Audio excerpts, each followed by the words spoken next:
احنا دلوقتي عايزين نعمل ايه؟ عايزين نعمل اوديت للويب سايت بتاعي. عشان اعمل اوديت للسايت انا محتاج اروح اربط الموقع بتاعي بجوجل اناليتكس وبجوجل سيرش كونسول. ليه؟ لان دول المصدرين الاهم والاشمل اللي بيجيبوا لي تفاصيل الويب سايت بتاعي، اللي بيخلوني اقرا ارقام. يعني لما تدخلوا في مراحل ادفانسد شويه هتلاقوا انه جوجل اناليتكس ده انا ينفع اطلع منه كم داتا تخليني اخد كم قرارات رهيبه. حلو. طيب يبقى انا اول ستيب عندي ان انا لو شغال على وو كوميرس او سوري ووردبريس، لو شغال على ووردبريس اروح على طول اربط البلجن اللي اسمها جوجل كات وابدا اتعامل. خلاص ظبطت وربطت الموقع بتاعي، اروح اشوف سيرش كونسول كمان، اشوف لو محتاج يتربط بطريقه معينه من نفس البلجن. هو يعني مجرد ما بتعمل نكست خلاص الامور بتمشي. جميل. خلاص ظبطت اموري، ربطت جوجل اناليتكس وسيرش كونسول. امتى مش هيطلع لي داتا؟ لو الويب سايت بتاعي جديد تماما، لو الويب سايت بتاعي معلهوش اي ترافيك من اي نوع.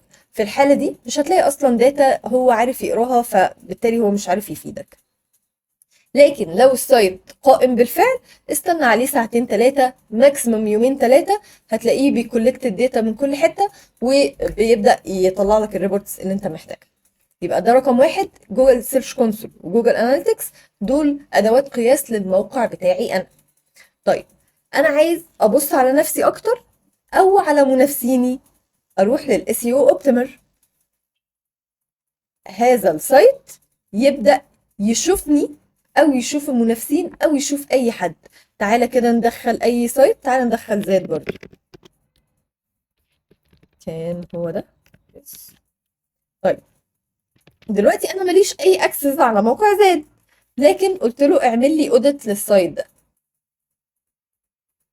هيعمل لي الاوديت وهيبدأ يقول لي نقط قوته ونقط ضعفه فين.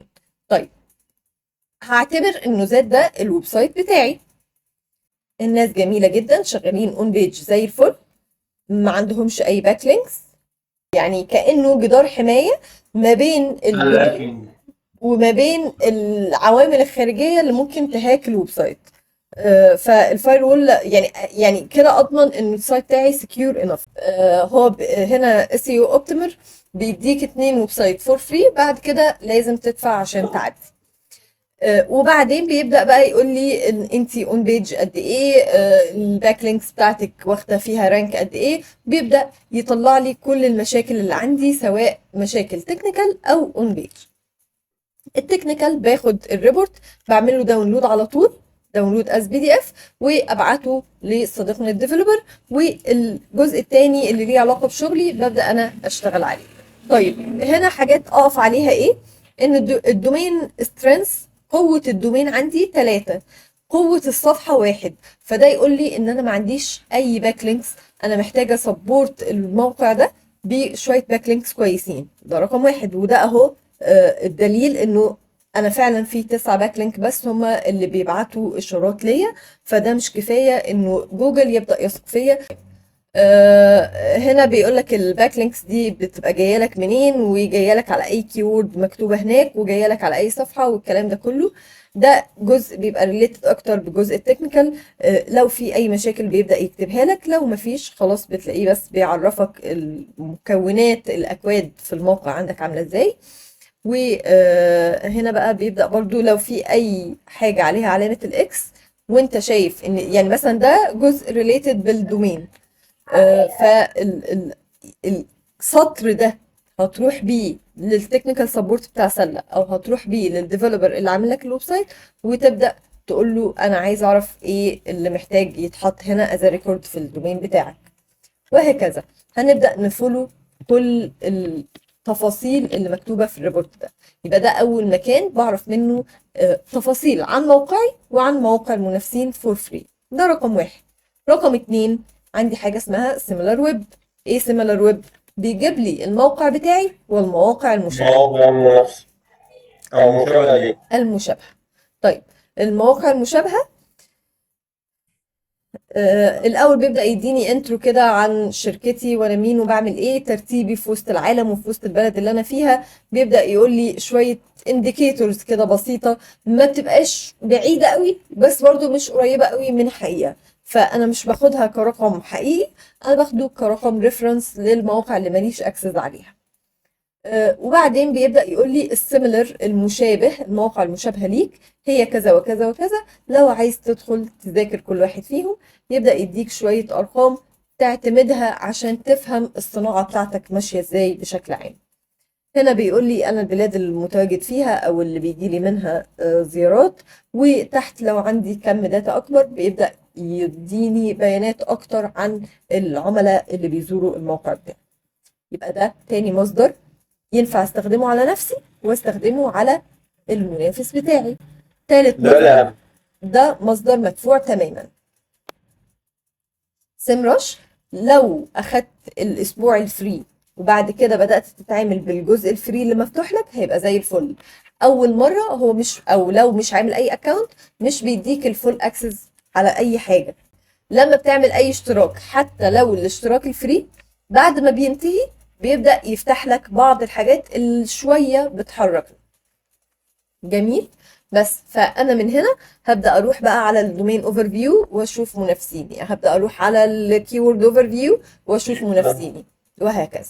أي تول دقيقة وعميقة وهتديك معلومة كبيرة هو بيعتبرها حاجة لازم تدفع عشانها وحقه.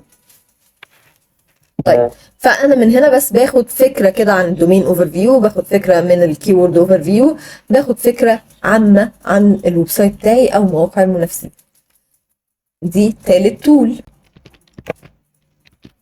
رابع تول هنتكلم عنها هي جي تي ماتريكس، ودي تول لطيفه جدا جدا بتقول لي سرعه موقعي عامله ازاي. ليه؟ اتفقنا ان سرعه الموقع واحده من الاساسيات اللي اليوزر بيقرر في اقل من الثانيه انه هيكمل ويشوف الكونتنت الموجود ولا اصلا مش هيكمل.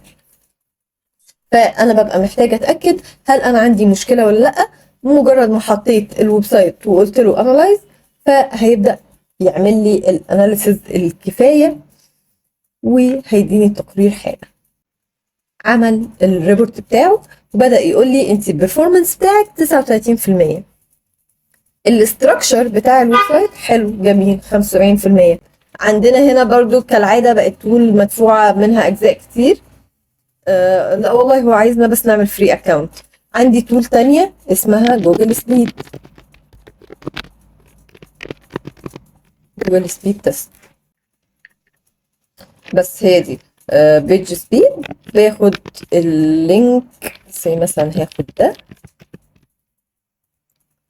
واجي هقول له هنا اعمل لي اناليسيس، فهيقول لي على الموبايل سرعتك كذا، الحاجات اللي انت محتاجه تعدليها، المشاكل وهكذا. هو هنا بيقيس السرعه اكوردنج لشويه فاكتورز كتير قوي زي حجم المحتوى، الانتراكشن اللي بيحتاجه اليوزر عشان يبدا يتحرك مع الويب سايت، على اول جزء بيظهر في الموقع بياخد وقت قد ايه، يعني شويه فاكتورز كتير كده. احنا صدقني احنا ماركتيرز غلابه ما بنفهمش الكلام ده. احنا كل اللي علينا ان انا بس اروح اقول للديفلوبر يا مستر لو سمحت ظبط لي القصه دي، ودايما هلاقي انه سرعه الويب سايت على الموبايل اقل من سرعته على الديسكتوب. فدايما احاول اوبتمايز الديسكتوب بشكل كويس عشان يكون متناسب مع اليوزرز بتوعي.